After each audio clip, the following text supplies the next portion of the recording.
is take what I asked about you out of it. It is an interesting trend that we talked about, or something that we think we're going to see. Like, it just makes so much sense because really, you mentioned that the special teams coordinator, the head coach, and the strength coach addressing the team. The reality is, the strength coach addresses the team more than they ever do.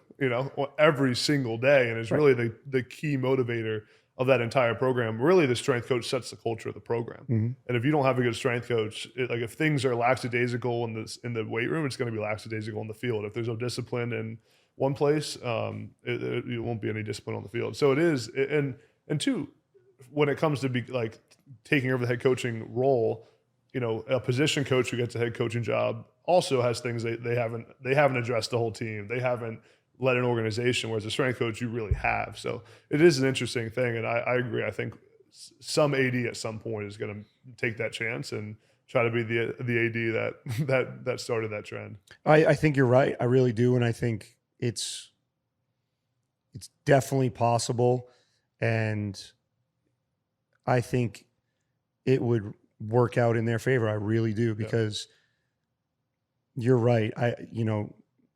With the exception of a long tenured head coach, nobody has the experience of guiding 115 to 140 young men on a daily basis, essentially 11 months of the year, than a strength coach, sports performance coach. And the strength coach, I feel like, really gets to know the personalities of the players better than position coaches or head coaches a lot. Because even like when a new player comes into the team, what are the coaches always doing? Going to the strength coach. How is he? What's he act like? What's his personality like? Was he early? You get to find out all this stuff about the player. You get to see how they interact with their teammates. Like, do players like them? Do they not like them? Do other players get excited for them? You get a really cool perspective on it.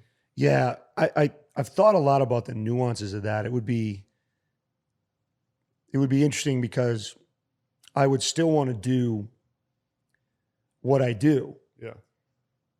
And because of just what you said, I find out right away what makes everybody tick, how they handle adversity, what kind of mover are they, what's their personality like, are they vocal, are they not, are they personable with their team, all those things.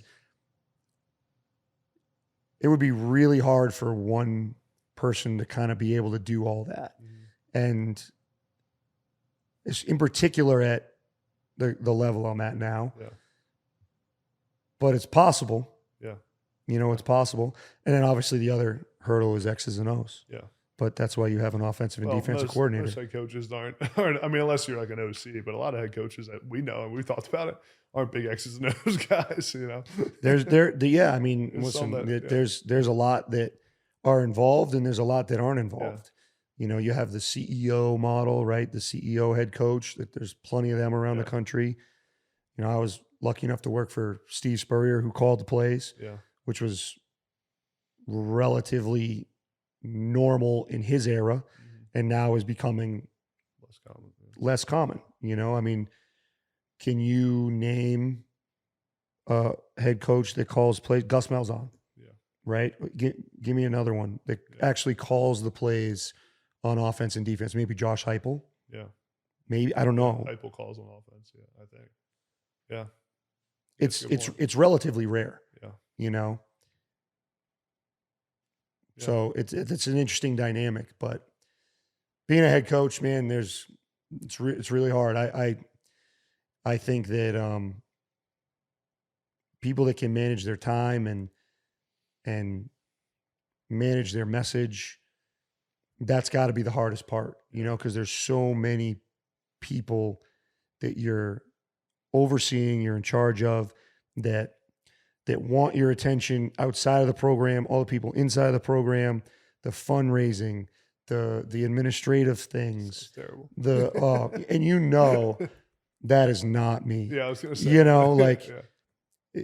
Everyone, they'd probably hate me, because I'm not great at like kissing people's ass. I just can't, you know what I mean? So it's probably never going to happen, Adam, but you can always dream. Yeah.